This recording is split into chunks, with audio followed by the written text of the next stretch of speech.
હા, ખાલી 10 રૂપિયા દો ને તો એમને એવું થાય કે બધા પોતપોતાની કુળદેવીને માને છે.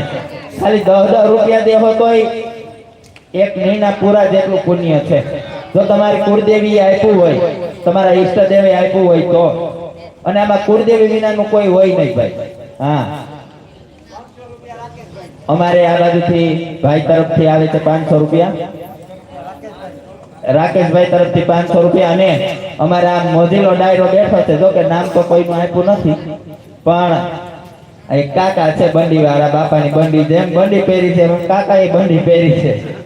અમારે એ બાજુથી 2 દિશા આવે છે. હા, એટલે બેનોને ખાસ નમ્ર વિનંતી છે કે પાણીપુરીની 2 પ્લેટ ઓછી ખાજો. ખાલી 10 રૂપિયા અહીંયા સ્ટેજ ઉપર આવી અને બધા બેનો વધાવી જાવ માતાજીનો ગરબો, એવું નથી. હા, પોતપોતાની કુળદેવીને માનતા હોય, ઈષ્ટદેવને માનતા હોય, કોઈ સુરાપુરા દાદાને માનતા હોય. હા, ખાલી ધીરેલિયા રૂપી 10 રૂપિયા પાણીવાળા ભીના કરી અને ગરબાની અંદર ચોટાડી જાવ તો એમને એમ થાય કે દૂધ બધું ગોણામાં જાય છે. અને આ બાજુથી અમારે માં વિહતને યાદ કરવી છે. આમાં થોડુંક દે દો. અમારે માં ભગવતી એવી અમારે અલ્પેશભાઈ રાકેશભાઈ ને કુળદેવી માતા વિહત માને યાદ કરવી છે. પણ કઈ રીતે?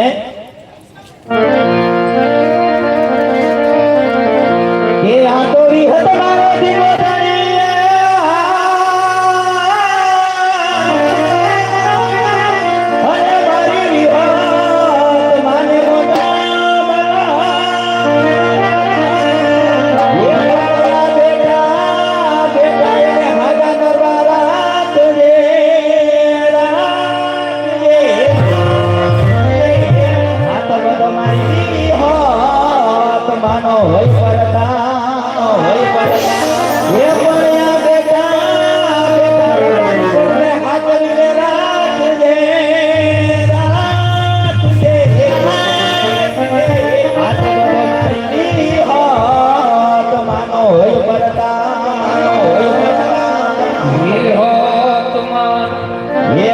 સાગર નું મારી મારી હત મારે ગોતી ગોતી